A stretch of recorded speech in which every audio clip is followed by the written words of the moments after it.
Hey everybody, welcome back to Breakfast with Bob from the Challenge Championship, brought to you by Master Spas, Hyperice, Form Smart Swim Goggles, UCAN, HOKA, One, Clash USA, and of course our Challenged Athletes Foundation. Our next guest, the Ironman Coeur second place finisher, Fenella Langridge. How are you? I'm good, thank you. How are you doing? Wonderful. And Coeur d'Alene was a sufferfest this year. I mean, how hot was it? It was pretty toasty.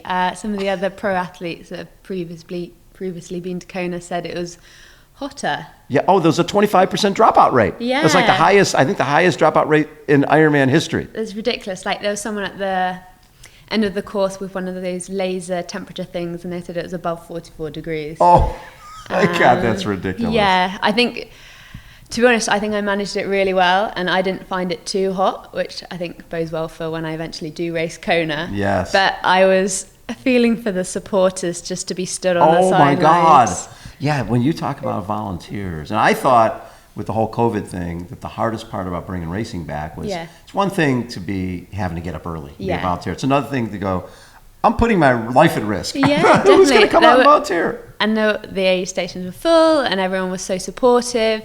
And it was so great, and hats off to those volunteers to one, get there in COVID times, and two, to stand in that heat. When you're doing a race like that, it's one of those things where you have to be thinking the whole time, am I getting enough fluid in? Am I keeping myself cool, right? It's less of a just go for it race to really monitoring every aspect of you. Definitely, and especially because it was my first Ironman.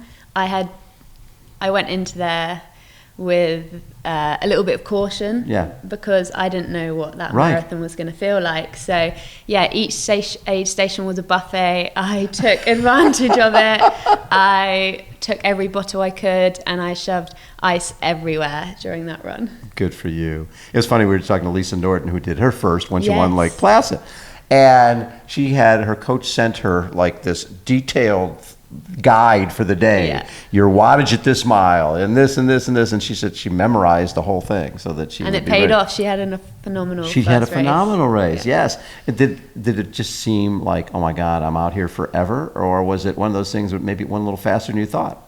I think it did go a little bit faster than I thought. It was lucky maybe the way that the course planned out. That was a 2-lap swim, 2-lap bike, and 3 laps on the run. So I just took it stage by stage.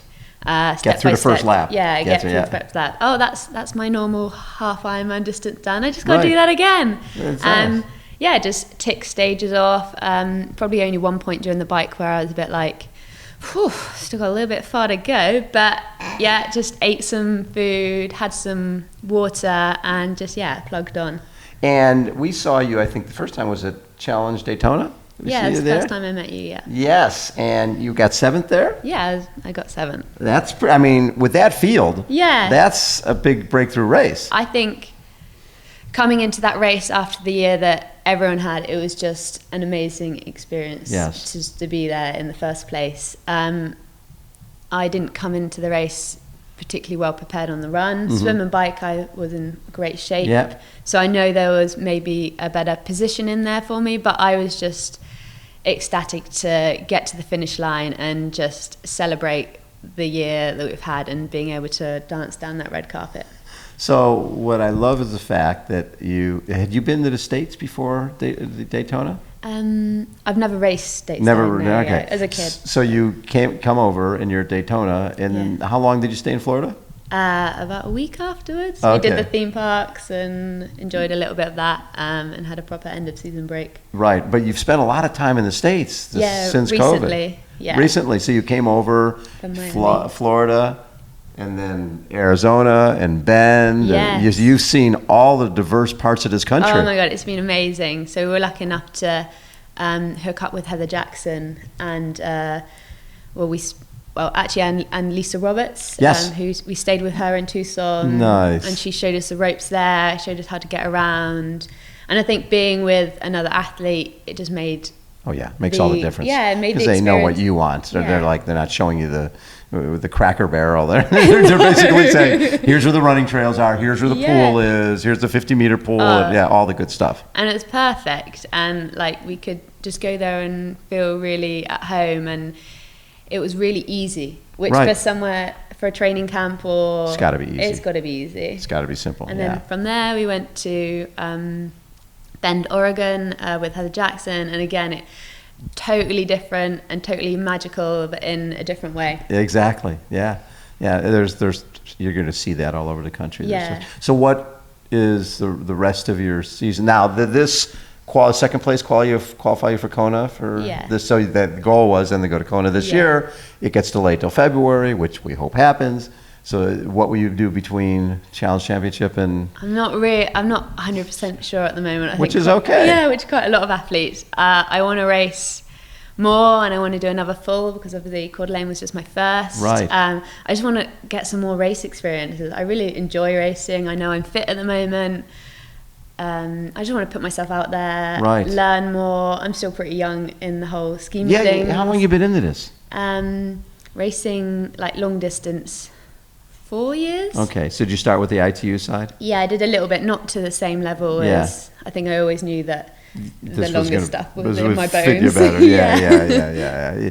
People find out pretty quickly Yeah. that, you know what? And when you've got such a strong British Yes. team, it's Yeah, exactly. Exactly. And there's great British heritage with Chrissy Wellington and Yes. Holly Lawrence and Lucy Charles. Right? You've got a lot of athletes who have gone longer distance. And the done well. Brits, we make them strong. So you've obviously done a lot of 70.3s, and now you did your one full.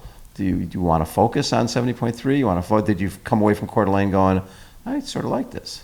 I really enjoyed the full, and I don't think I really challenged myself as much as I could have in Coeur d'Alene. So You were I know, smart not to do that Yeah. because you could have ended up on the side of the road, right? Yeah. So I know there's definitely more in the locker, which really excites me. Yes. But I've got that strong swim, and the way that the 70.3 is moving, I know I'm always going to be really competitive in any 70.3 that I put my name down for.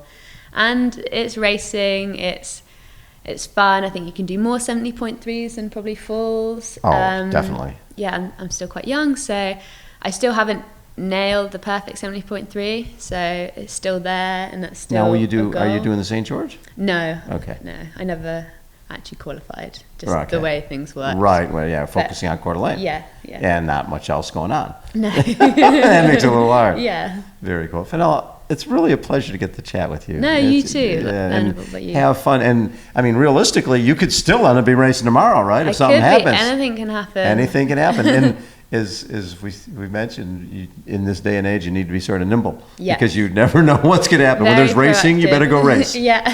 I was talking to somebody the last couple of days. They're like, I think it was Joe Skipper. He goes, I want to come do that Ironman California and other stuff in October, but I'm going to Switzerland because it's next weekend. Yeah, and I think it's exactly. going to happen. Yeah.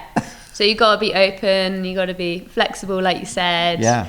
And you got to lead with your heart. Like, if you something really excites you, just do it, because you don't know when the next opportunity is going to come. Absolutely. Fun. So- And you've enjoyed your time here? Oh, it's been amazing. This whole build up, and to be amongst it and involved with all the other athletes. Yeah. It's been really inspiring, and it's so great to see this triathlon movement.